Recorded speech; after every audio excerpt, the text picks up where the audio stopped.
முழுதும் நன்றியோடு தேவன் வாழும் இல்ல நோக்கி கரமை சேர்த்து இணைந்து வாருங்கள்.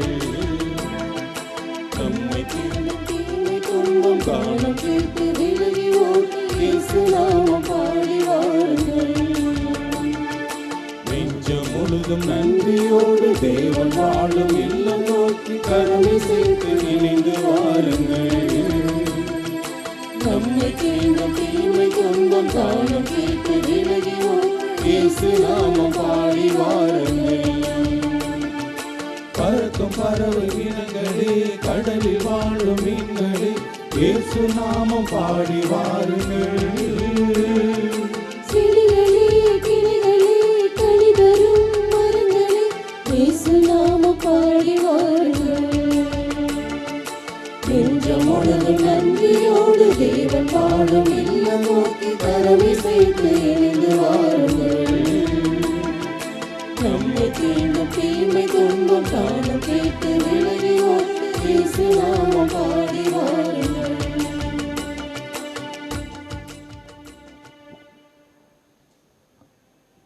ஆரோக்கிய அணையின் அன்பு பக்தர்களே, இத்திருப்பலியானது ஆலயத்தில் கூடியிருக்கும் திருப்பயணிகளாகிய உங்கள் ஒவ்வொருவருடைய கருத்துக்களுக்காகவும் ஜெயா பிளஸ் தொலைக்காட்சி, திருத்தல இணையதளம் மற்றும் அனைத்து சமூக ஊடகங்களின் வழியாக பங்கெடுக்கும் பக்தர்களின் கருத்துக்களுக்காகவும் இன்றைய நாளில் ஒளிபரப்பிற்கு உதவி செய்த நன்கொடையாளர்களின் குடும்ப கருத்துக்களுக்காகவும் நேற்று திருப்பலி எழுதி வைத்தவர்களின் கருத்துக்களுக்காகவும் ஒப்பு கொடுக்கப்படுகின்றது.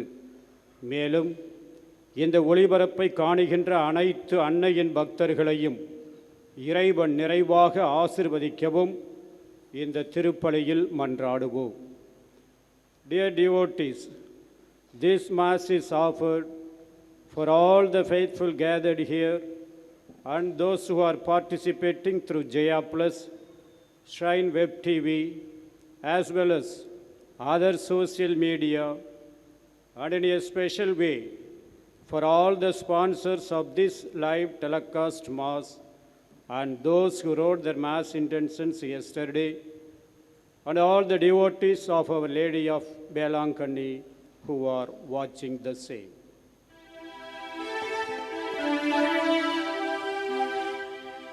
தந்தை மகன் தூயாவியாரின் பெயராலே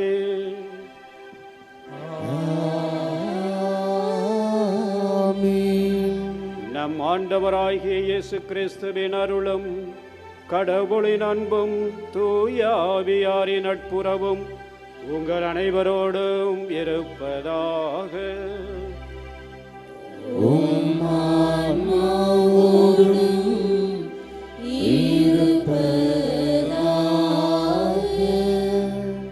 ஆரோக்கிய அன்னையினுடைய அன்பு பக்தர்களே, உங்கள் அனைவரையும் உயிர்த்த இயேசுவினுடைய வல்லமையினால் இந்த திருப்பலிக்கு மகிழ்ச்சியோடு வரவேற்கின்றேன். உயிர்த்த ஆண்டவருடைய வல்லமையும் நம்முடைய ஆரோக்கிய தாயினுடைய பரிந்துரையும் என்றும் நம்மோடு இருந்து நம்மை வழிநடத்த வேண்டும். நம்முடைய தேவைகளை எல்லாம் நிறைவேற்றி தர வேண்டும். நம்முடைய தேவைகள் மட்டுமல்ல, யாருக்கெல்லாம் நம்முடைய ஜெப உதவியும் நம்முடைய வேண்டல்களும் தேவைப்படுகின்றதோ அவர்களையும் இந்த நேரத்தில் நாம் சிறிது நேரம் நினைத்து பார்த்து எல்லோருக்காகவும் வேண்டிக் கொள்ளுவோம். எல்லோரும் உயிர்த்த ஆண்டவருடைய வல்லமையை பெற்று நல்லவர்களாக வாழ, தேவைகள் நிறைவேற இந்த திருப்பலியிலே வரங்கள் வேண்டி திருப்பலியை தூயதொரு பலியாக இறைவனுக்கு நாம் ஒப்பு கொடுப்போம். எல்லாம் வல்ல இறைவனிடமும் சகோதர சகோதரிகளே, உங்களிடமும் நான் பாவியனை ஏற்றுக்கொள்கின்றேன். ஏனெனில் என் சிந்தனையாலும் சொல்லாலும் செயலாலும் கடமைகள் தவறியதாலும் பாவங்கள் பல செய்தேன். என் பாவமே, என் பாவமே, என் பெரும் பாவமே. ஆகையால் எப்பொழுதும் கன்னியான புனித மரியாவையும் வானதூதர் புனிதர் அனைவரையும் சகோதர சகோதரிகளே உங்களையும் நம் இறைவனாகிய ஆண்டவரிடம் எனக்காக வேண்டிக் கொள்ள மன்றாடுகின்றேன். எல்லாம் வல்ல இறைவன் நம்மீது இரக்கம் வைத்து நம்முடைய பாவங்கள் அனைத்தையும் மன்னித்து நம்மை மகிழ்ச்சியான வாழ்விற்கு அழைத்து செல்லுவாராக. ஆமென்.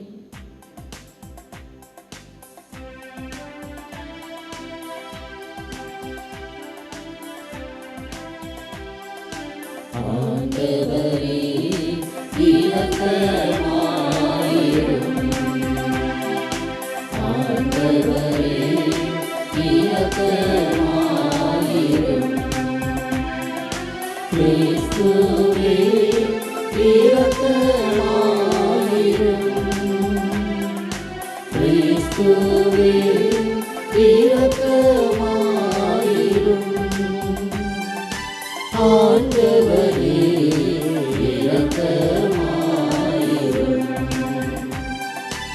ஆண்டவரே இரக்கமாயிரும்.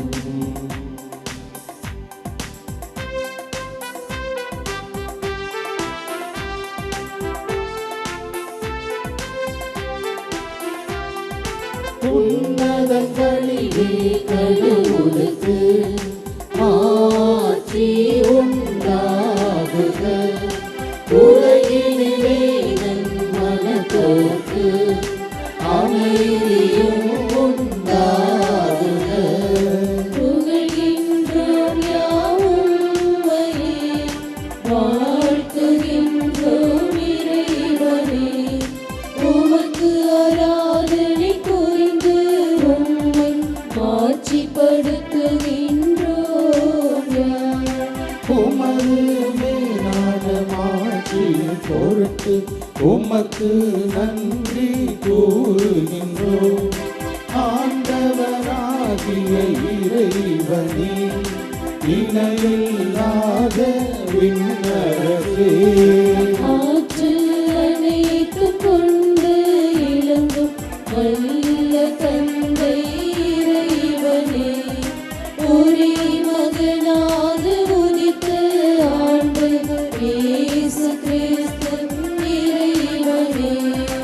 ஆண்டவராகிய இறைவனே, இறைவனின் திரு செம்மறியே, தந்தையின் இன்று என்றென்றுமான உதித்த இறைவன் மகனே, உலகின் பாவம் போக்குபவரே, எம் மீது இரங்குவே.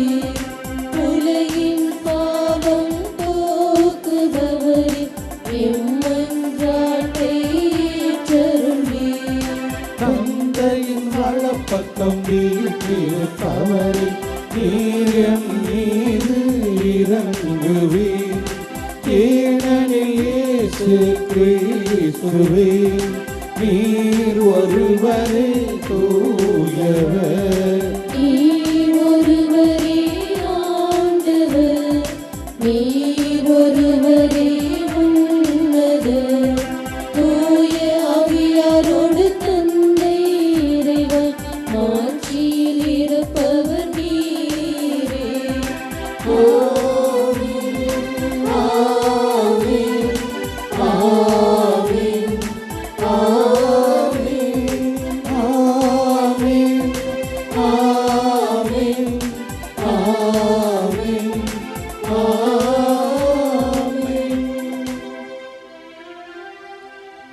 மன்றாடுவோமாக.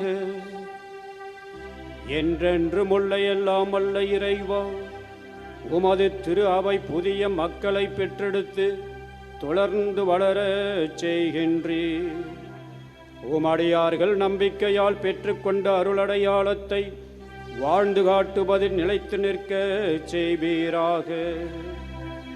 எங்கள் ஆண்டவராகிய கிறிஸ்து வழியாக உம்மை மன்றாடுகின்றோம். ஆமென்.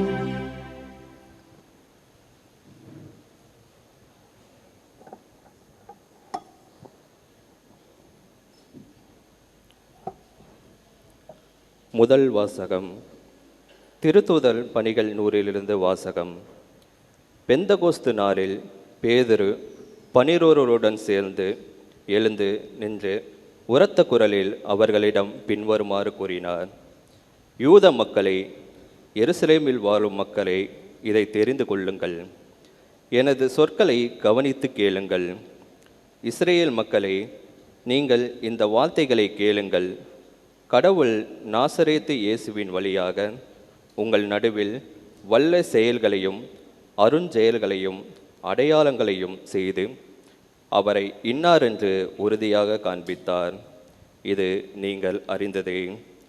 கடவுள் தாம் வரையறுத்துள்ள திட்டத்தின்படியும் தம் முன்னறிவிப்பின்படியும் இந்த இயேசுவை உங்கள் கையில் விட்டுவிட்டார். நீங்கள் திருச்சட்டம் அறியாதார் மூலம் அவரை சிலுவையில் அறைந்து கொன்றீர். ஆனால் கடவுள் அவரை மரண வேதனையினின்று விடுவித்து உயிர்த்தர செய்தார். ஏனென்றால் மரணம் அவரை தன் பிடியில் வைத்திருக்க முடியவில்லை.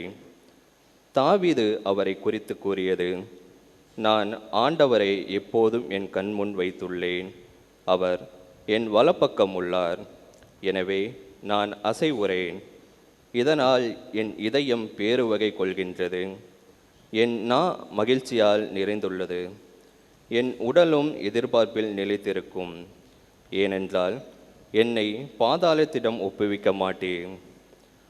தூயவனை படுகொலியை விட்டு காணவிட மாட்டேன். வாழ்வின் வழியை நான் அறிய செய்வேன். உமது முன்னிலையில் எனக்கு நிறைவான மகிழ்ச்சி உண்டு.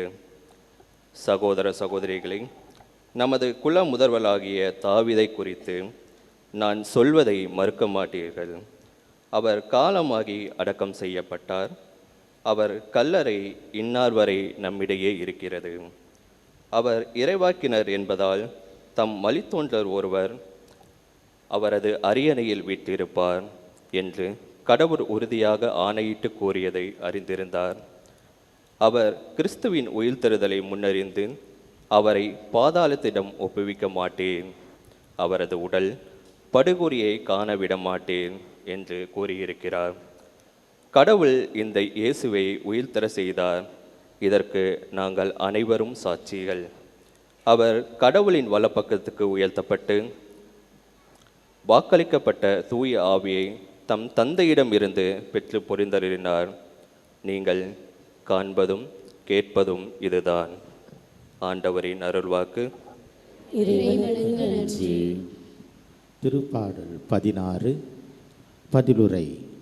இறைவா, என்னை காத்தருளும், உம்மிடம் நான் அடைக்கலம் புகுந்துள்ளேன்.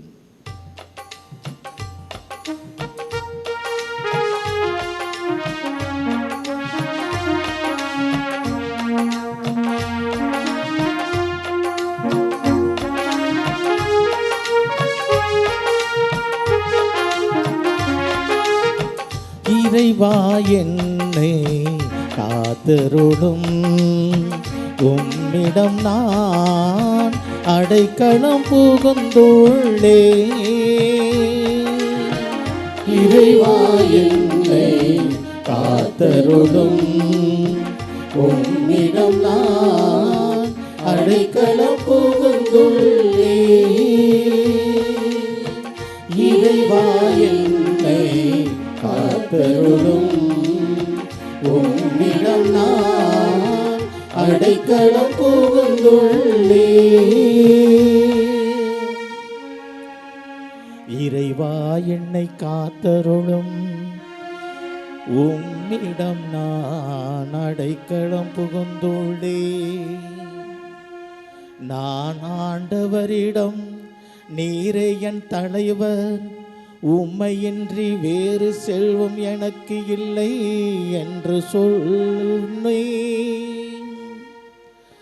ஆண்டவர் தாமே என் உரிமை சொத்து, அவரே என் கிண்ணம், எனக்குரிய பங்கை காப்பவரும் அவரே. எனக்கு அறிவுரை வழங்கும் ஆண்டவரை போற்றுகிறேன். இரவில் கூட என் மனச்சான்று என்னை எச்சரிக்கின்றது.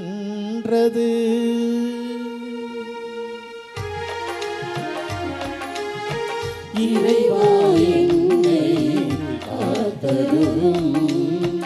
உம்மிடம் நான் அடைக்கலம் புகுந்துள்ளே.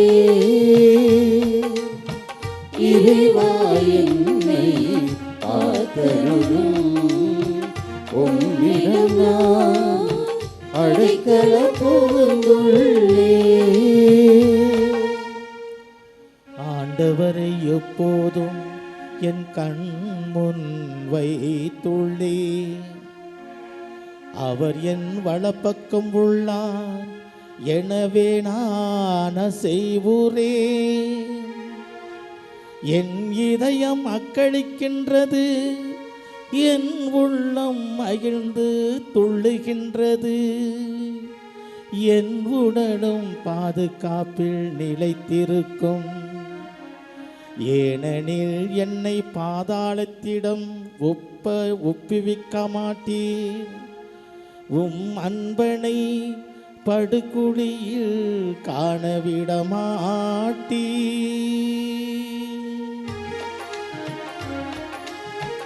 இறைவா என்னை காத்தருளும். உம்மிடம் நான் அடைக்கலம் புகுந்துள்ளே. இறைவா என்னை காத்தருளும். உம்மிடம் நான் அடைக்கலம் புகுந்துள்ளே.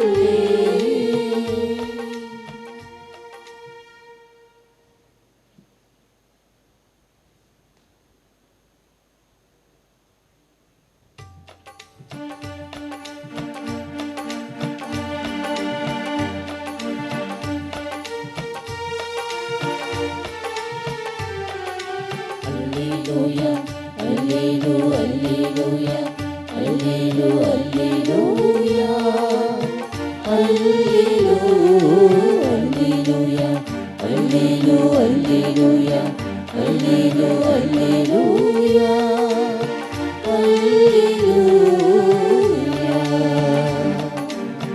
alleluia, ஆண்டவர் தோற்றுவித்த வெற்றியினால் இதுவே. என்று அக்களிப்போம், அகமகிழ்வோம்.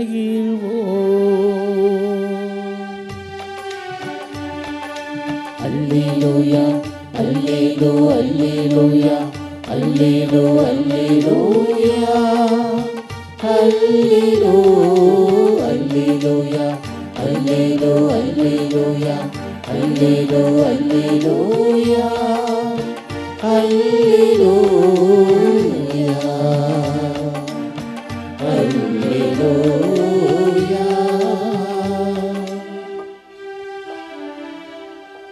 ஆண்டவர் உங்களோடு இருப்பாராக.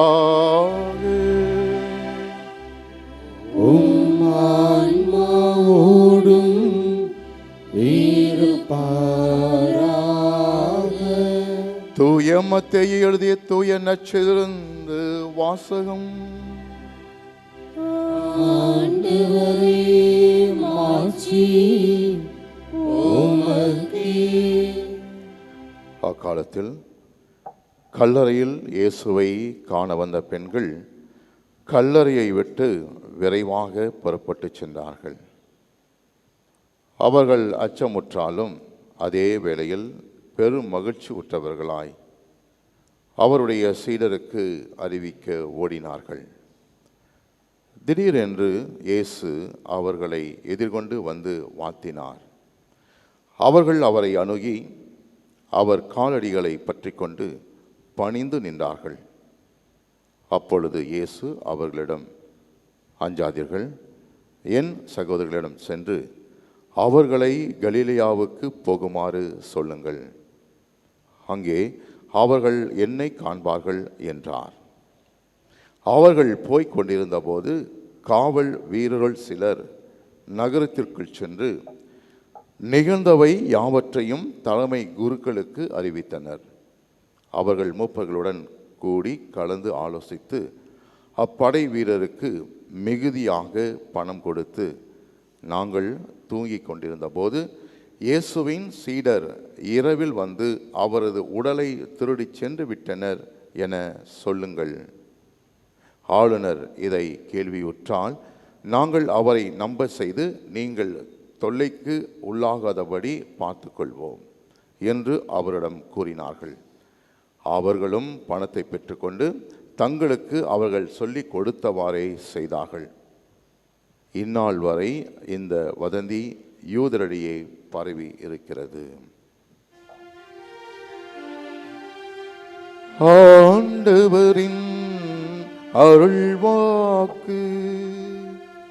கிறிஸ்துவே உமக்கு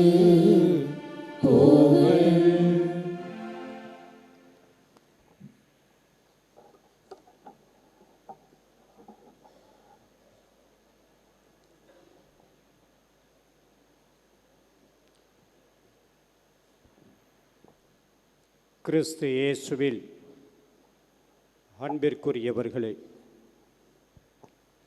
உண்மை என்றுமே யாராலும் எப்பொழுதும் நசுக்கப்பட முடியாத ஒன்று, அழிக்க முடியாத ஒன்று.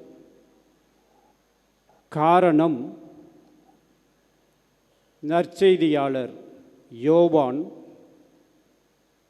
14வது அதிகாரம் 6வது வசனத்தில் இவ்வாறு சொல்லுகின்றார். இயேசு தோமாவிடம், வழியும் உண்மையும் வாழ்வும் நானே. I am the way, the truth and life. ஆகவே கடவுள் உண்மையாக இருக்கின்றார். கடவுள்தான் உண்மை. I am the truth. ஆகவே அவரை யாரும் நசுக்கிவிட முடியாது, அழித்துவிட முடியாது. அது மட்டுமல்ல, அதே நற்செய்தியாளர் யோவான் 18வது அதிகாரம் 37, 38 வசனங்களில் இவ்வாறு கூறுகிறார். அந்த உண்மையாகிய கடவுள் எதற்கு வந்தார் என்று இயேசுவே சொல்லுகிறார். உண்மையை எடுத்து உரைப்பதே என்னுடைய பணி. இதற்காகவே நான் பிறந்தேன், இதற்காகவே நான் உலகிற்கு வந்தேன். உண்மையை சார்ந்தவர் அனைவரும் என் குரலுக்கு செவி சாய்க்கின்றனர். ஆகவே உண்மை, கடவுள்தான் உண்மை. ஆகவே அதை அழித்துவிட முடியாது. இயேசு கிறிஸ்துவில் அன்பிற்குரியவர்களே, இதுதான் இன்றைய மறையுரையின் சிந்தனை. இன்றைய நற்செய்தியை நீங்கள் கேட்டீர்கள். அதில் 2 குழுக்களை நாம் பார்க்கின்றோம்.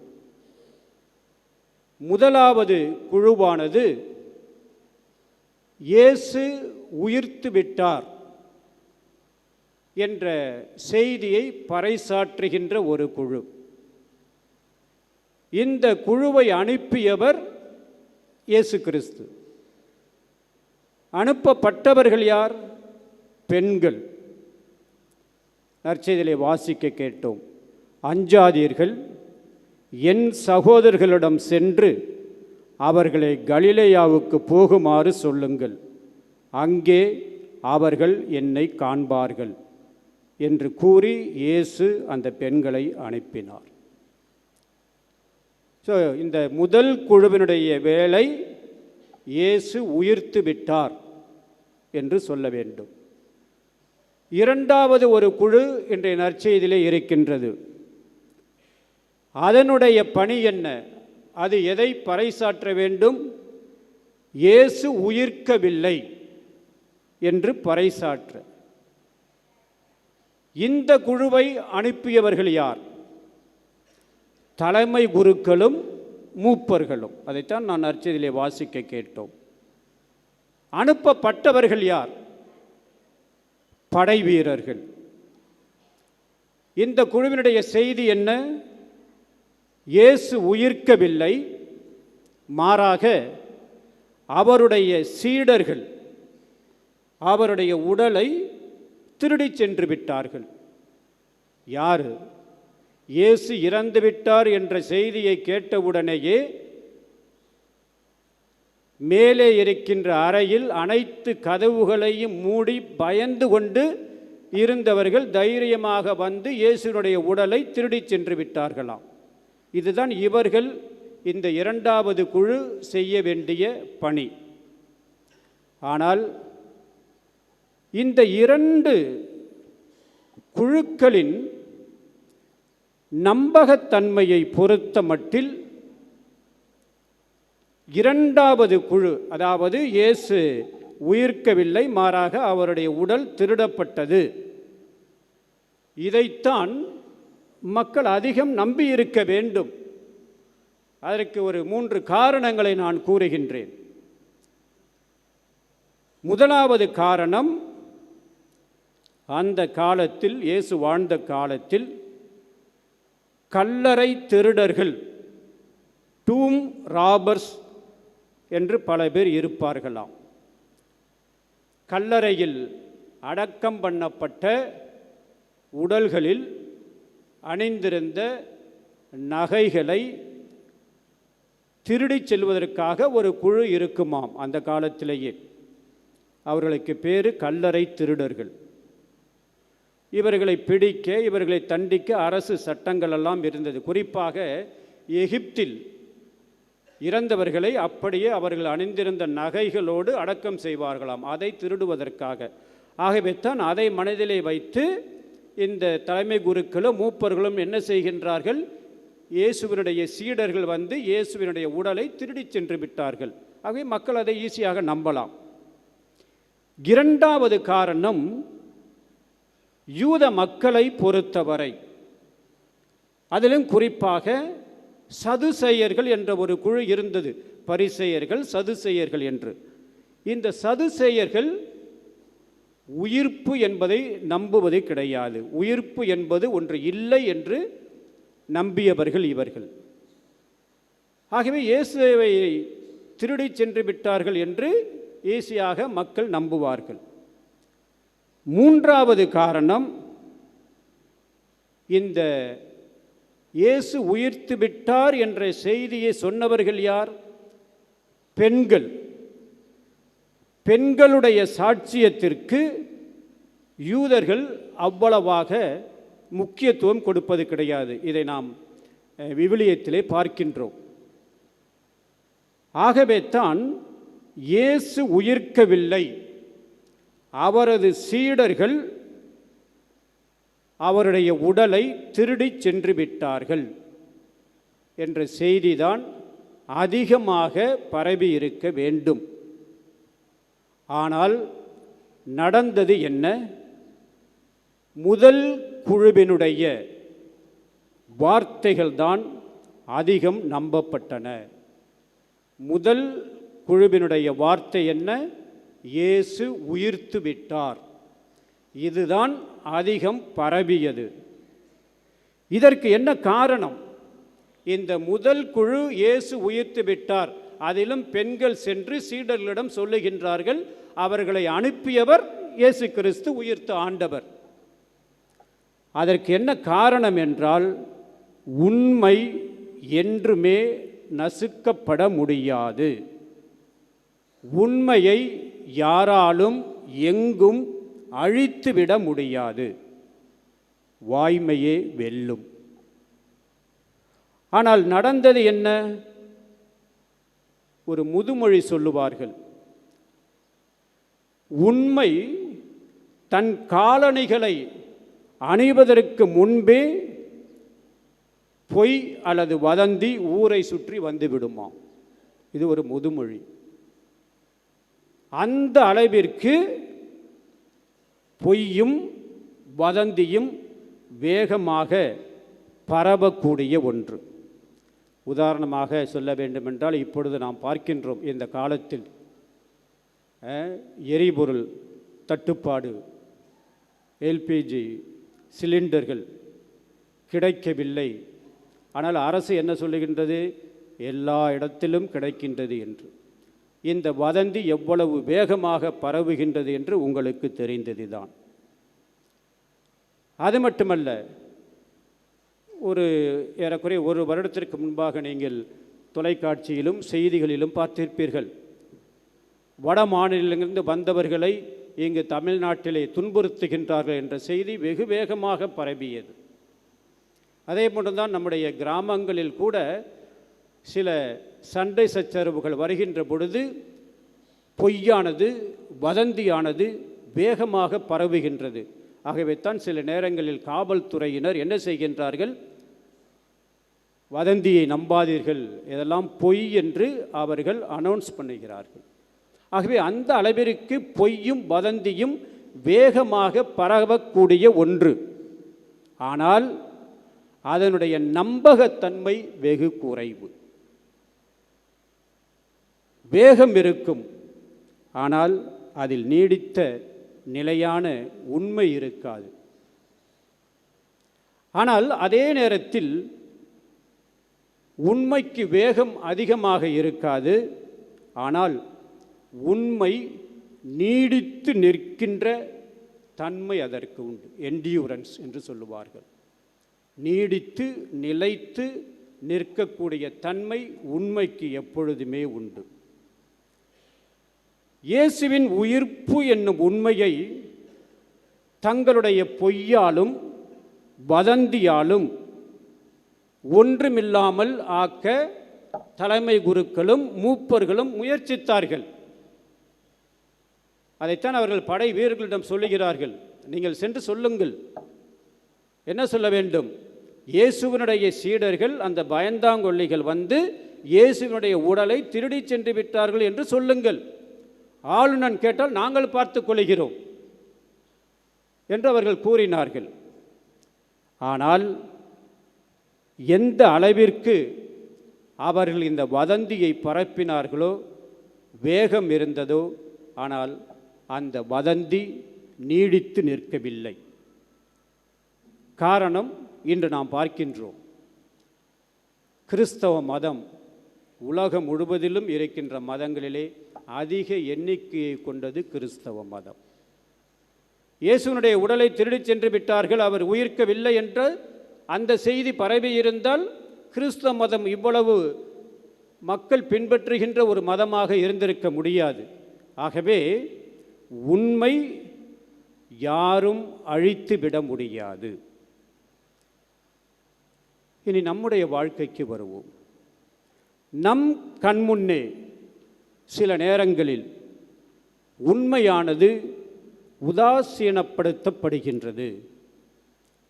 பொய் பரப்பப்படுகின்ற பொழுது, வதந்தி பரப்பப்படுகின்ற பொழுது சில நேரங்களில் நம்முடைய மனம் சஞ்சலம் அடைகின்றது. இதுதான் வாழ்க்கையா? பொய் சொல்லுகின்றவன் முன்னேறிக்கொண்டே செல்லுகின்றான், வதந்தியை பரப்புகின்றவர்கள் நன்றாக இருக்கின்றார்கள் என்று நம்முடைய மனம் சில நேரங்களிலே சஞ்சலப்படுகின்றது. ஆனால் அதை பற்றி நாம் அஞ்ச வேண்டிய தேவை கிடையாது. உயிர்த்த ஆண்டவர் இயேசு கிறிஸ்து நமக்கு தருகின்ற செய்தி இதுதான். உண்மை என்றுமே வெல்லும், வாய்மை வெல்லும்.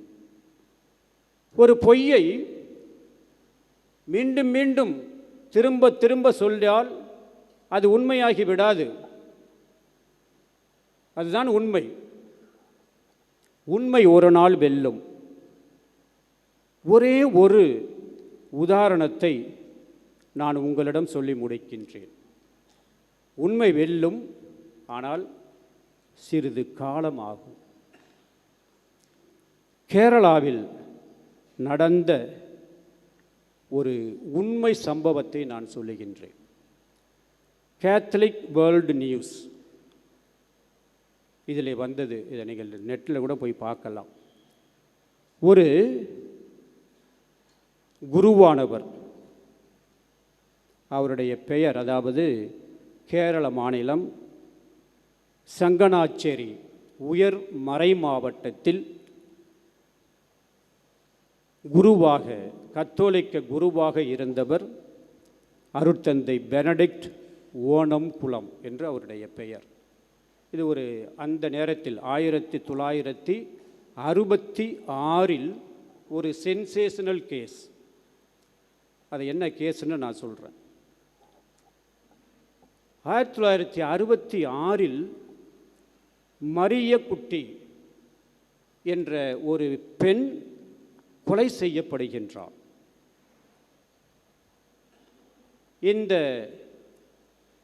கொலைக்கு இந்த அருட்தந்தை பெனடிக்ட் ஓணம் குளம் இவர்தான் காரணம் என்று கேரளாவில் இருக்கின்ற அந்த கீழவை நீதிமன்றம் அவருக்கு சிறை தண்டனை மற்றும் மரண தண்டனை விதிக்கின்றது.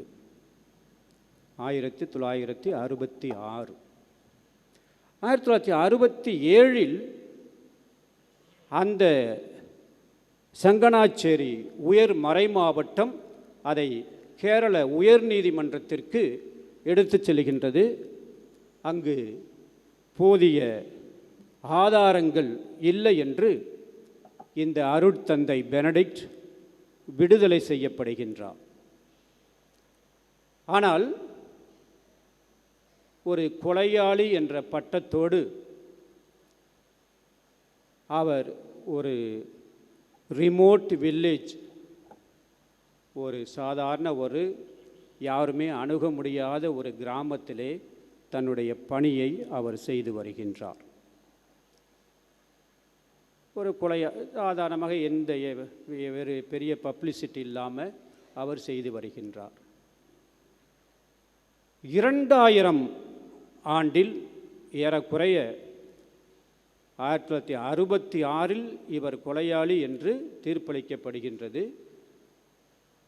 2000ஆவது ஆண்டில், அதாவது ஏறக்குறைய 34 ஆண்டுகளுக்கு பிறகு இந்த அருட்தந்தை குற்றமற்றவர் என்று ஒரு செய்தி வருகின்றது. அதாவது தீபிகா என்ற ஒரு தினசரி பத்திரிகை எத்தனை வருடங்களுக்கு பிறகு பாருங்கள், 34 வருடங்களுக்கு பிறகு இந்த அருட்தந்தை குற்றமற்றவர், இவர் அந்த கொலையை செய்யவில்லை என்ற செய்தியை வெளிவிடுகின்றது. எல்லோருக்குமே அதிர்ச்சி. அது எப்படி இந்த செய்தி வெளிவந்தது என்றால்,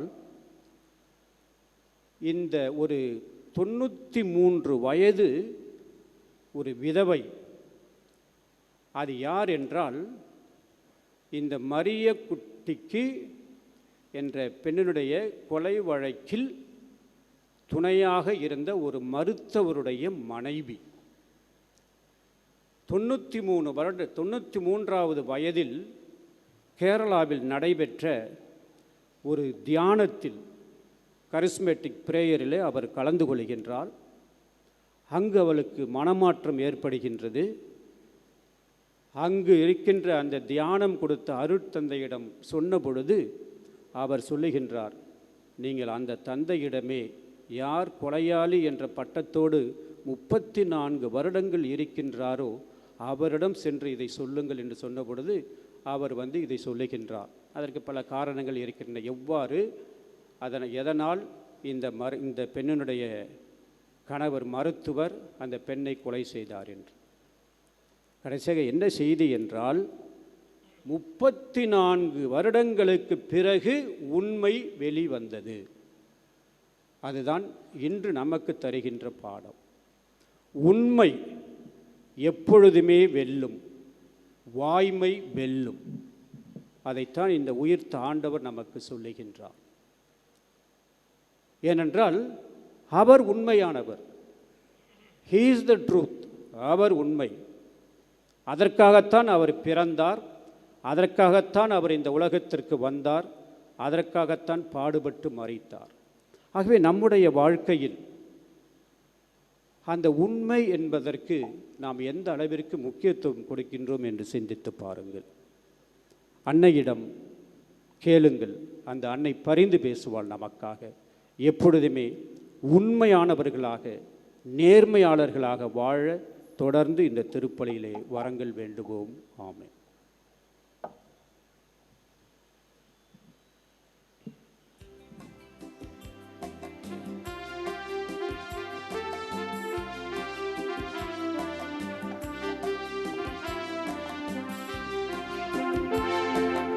என்னை தந்தீன், எல்லாம் தந்தீன், என் வாழ்வை பலியாக்கவே.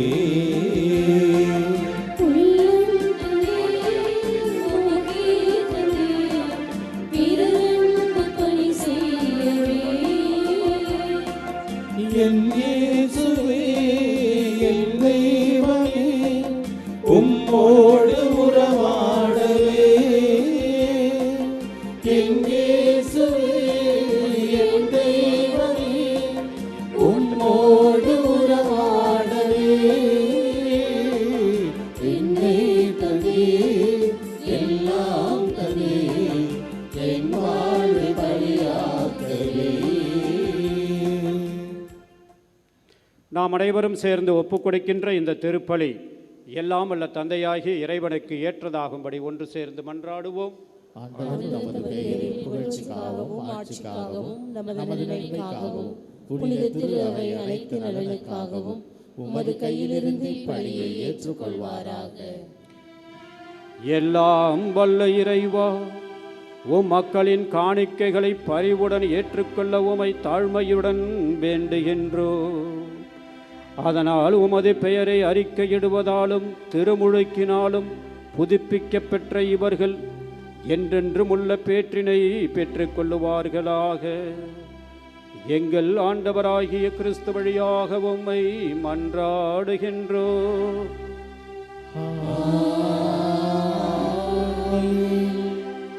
ஆண்டவர் உங்களோடு இருப்பாராக. இதயங்களை மேலே எழுப்புங்கள். நம் இறைவனாகிய ஆண்டவருக்கு நன்றி கூறுவோம். ஆண்டவரே, எக்காலத்திலும் உம்மை புகழ்ந்துரைப்பதும் எல்லாவற்றுக்கும் மேலாக எங்கள் பாஸ்காவாகிய கிறிஸ்து பலியான இந்த சிறப்பான காலத்தில் உம்மை இன்னும் மிகுதியாக வாழ்த்தி போற்றுவதும் மெய்யாகவே தகுதியும் நீதியுமாகும், எங்கள் கடமையும் மீட்புக்குரிய செயலுமாகும்.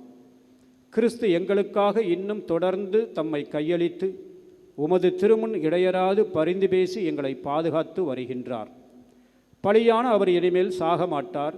கொலை செய்யப்பட்ட அவர் என்றென்றும் உயிர் வாழ்கின்றார். ஆகவே பாஸ்கா மகிழ்ச்சி பொங்கு அனைத்துலகின் மாந்தர்கள் அனைவரும் அக்களிக்கின்றனர்.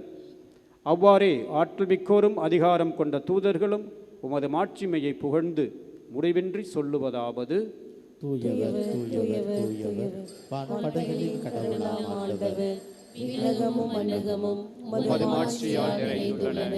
உன்னதங்களிலே ஓசானா. ஆண்டவர் பெயரால் வருகிறவர் ஆசீர் பெற்றவர். உன்னதங்களிலே ஓசானா. ஆண்டவரே, நீர் மெய்யாகவே தூயவர், தூய்மை அனைத்திற்கும் ஊற்று.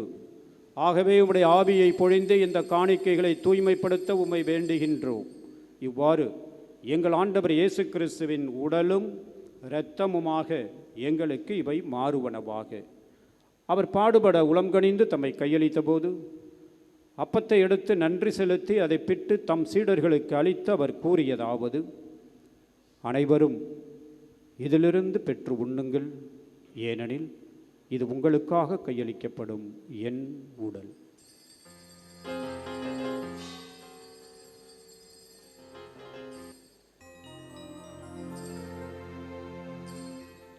அவண்ணமே இரவு விருந்தை அருந்திய பின் கிண்ணத்தையும் எடுத்து மீண்டும் உமக்கு நன்றி கூறி தம் சீடர்களுக்கு அளித்து அவர் கூறியதாவது: அனைவரும் இதிலிருந்து பெற்று பருகுங்கள், ஏனெனில் இது புதிய நிலையான உடன்படிக்கைக்கு உரிய என் இரத்தத்தின் கிண்ணம். இது பாவ மன்னிப்புக்கென்று உங்களுக்காகவும் பலருக்காகவும் சிந்தப்படும். இதை என் நினைவாக செய்யுங்கள்.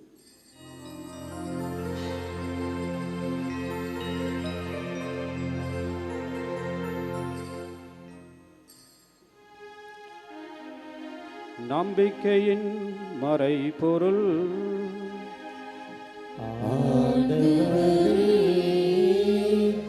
நீர் வருமளவும் உமது இறப்பினை அறிக்கையிடுகின்றோம். உமது உயிர்ப்பினையும் எடுத்துரைக்கின்றோம். ஆகவே ஆண்டவரே, நாங்கள் இயேசு கிறிஸ்துவின் இறப்பினையும் உயிர்ப்பினையும் நினைவு கூர்ந்து வாழ்வு தருகின்ற அப்பத்தையும் மீட்பளிக்கின்ற கிண்ணத்தையும் உமக்கு ஒப்புக் கொடுக்கின்றோம். உம் திருமுனின்று உமக்கு ஊழியம் புரிய தகுந்தவர்களிடம் எங்களை ஏற்றுக்கொண்டீர். எனவே நாங்கள் உமக்கு நன்றி செலுத்துகிறோம். மேலும் கிறிஸ்துவின் உடலிலும் இரத்தத்திலும் பங்கு கொள்ளும் எங்களை தூய ஆவியார் ஒன்று சேர்க்க வேண்டுமென உம்மை தாழ்மையுடன் மன்றாடுகிறோம். ஆண்டவரே, உலகெங்கும் பரவியிருக்கும் உமது திரு அவையை நினைவு கூர்ந்தருளும். எங்கள் திருத்தந்தை லியோ, எங்கள் ஆயர் டி சகாயராஜ், எல்லா திருநிலையினர் ஆகிய அனைவரோடும் உமது திரு அவை அன்பில் நிறைவேற செய்தருளும்.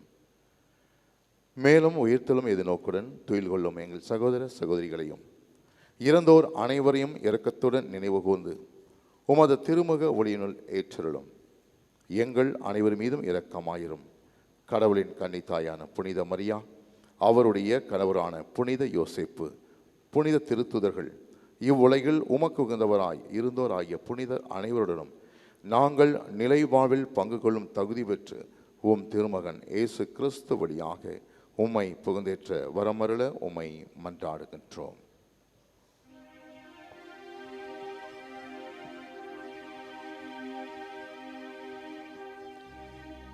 இவர் வழியாக இவரோடு இவரில் எல்லாம் வல்ல இறைவனாகிய தந்தையே, தூய ஆவியாரின் ஒன்றிப்பில் எல்லா புகழும் மாட்சியும் என்றென்றும் உமக்கு உரியதே.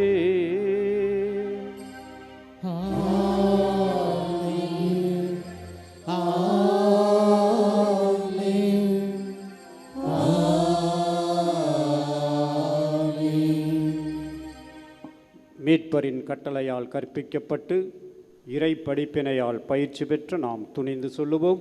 விண்ணுலகில் இருக்கின்ற எங்கள் தந்தையே, உமது பெயர் தூயது என போற்றப் பெறுக. உமது ஆட்சி வருக. உமது திருவுளம் விண்ணுலகில் நிறைவேறுவது போல மண்ணுலகிலும் நிறைவேறுக.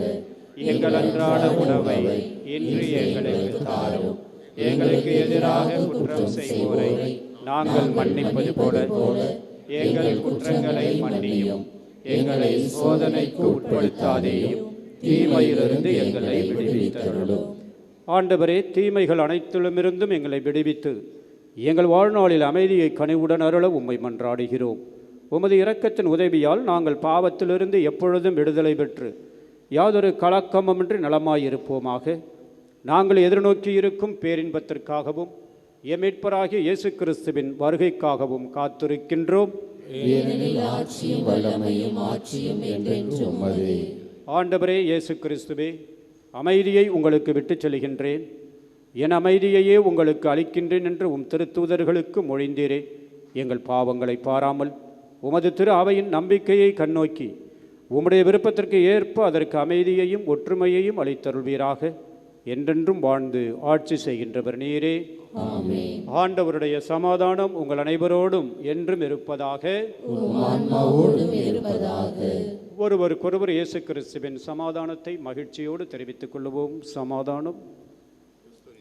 உலகின் பாவங்களை போக்கும் இறைவனின் செம்மறியே, எங்கள் மேல் இரக்கமாயிரும். உலகின் பாவங்களை போக்கும் இறைவனின் செம்மறியே, எங்கள் மேல் இரக்கமாயிரும். உலகின் பாவங்களை போக்கும் இறைவனின் செம்மறியே, எங்களுக்கு அமைதியை அளித்தருளும். இதோ இறைமகன் இயேசு கிறிஸ்து, இவரே உலகின் பாவங்கள் அனைத்தையும் போக்குகின்றவர். இவருடைய விருந்திற்கு அழைக்க பெற்ற நாம் பேறு பெற்றவர்கள். ஆண்டவரே, நீர் இடத்தில் எழுந்தருள நான் தகுதியற்றவன். ஆனால் ஒரு வார்த்தை மட்டும் சொல்லியருளும், எனது ஆன்மா நலமடையும்.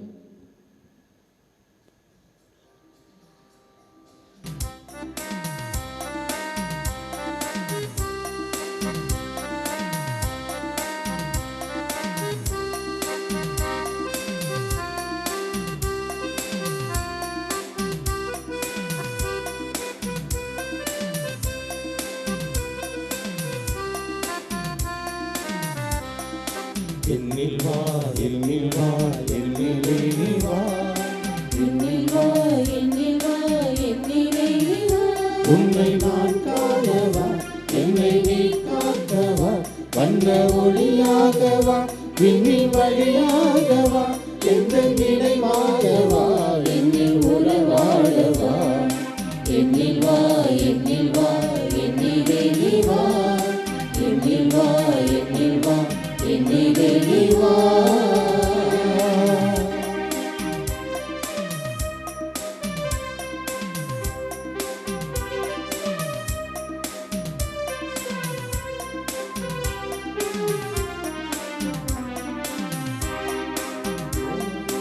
உனது ஒளி கொண்டு என்னிலே வா உலகாலும் தேவா என்னிலே வா உதயம் நான் காண என்னிலே வா உறவாடும் தேவா என்னிலே வா எனையாள என்றும் என்னிலே வா என்னோடு இருக்க என்னிலே வா உறவாடவா உறவாடவா உயிர் வாழ உயிரே நீ வா உயிர் வாழ உயிரே நீ வா என்னில் வா என்னில் வா என்னிலே நீ வா மன்றாடுவோமாக. ஆண்டவரே, பாஸ்கா மர நிகழ்ச்சிகளின் அருள் எங்கள் மனங்களில் பொங்கி வழிய உமை தாழ்மையுடன் வேண்டுகின்றோம். முடிவில்லா மீட்பின் வழியில் பயணம் தொடங்கிய இவர்கள் உம் கொடைகளுக்கு தகுதி உள்ளவர்களாகுமாறு நீர் அருள்வீராக. எங்கள் ஆண்டவராகிய கிறிஸ்து வழியாக உம்மை மன்றாடுகின்றோம்.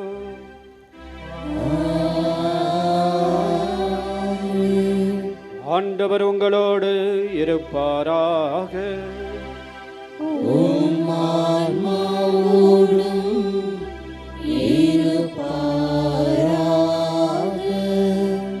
புனித ஆரோக்கிய அன்னையின் ஆசீர்வாதம் மன்றாடுவோம்.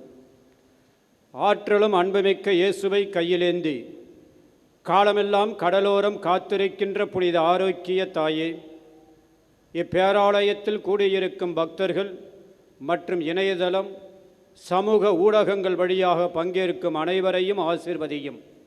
இவர்களின் மனம் சோர்ந்து போகும் பொழுது பால்கார பாலகனின் பால்குடத்தை பொங்கச் செய்தது போல இவர்களின் மனங்களையும் மகிழ்ச்சியால் பொங்க வையும். இவர்கள் தோல்வியால் துவண்டு போகும் பொழுது நடக்க இயலாத சிறுவனை நடக்க வைத்தது போல இவர்களையும் எழுந்து நடக்க வையும். இவர்கள் துன்பக்கடலிலே தத்தளித்து தடுமாறுகின்ற பொழுது போர்த்துகீசிய மாலுமிகளை கரை சேர்த்தது போல இவர்களையும் கரை சேர்த்தரலும். வரம் பெற்றுத்தரும் புனித ஆரோக்கிய அன்னையின் ஆசீர் உங்களோடு என்றும் தங்குவதாக. May Jesus touch you and heal you through the loving hands of his dear mother, Our Lady of Velankanni. எல்லாம் வல்ல இறைவன் தந்தை, மகன், தூய ஆவியார் உங்களுக்கு ஆசி வழங்குவாராக.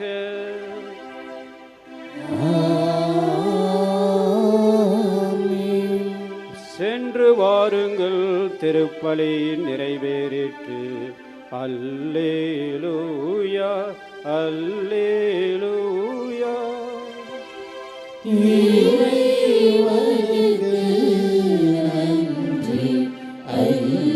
அல்லேலூயா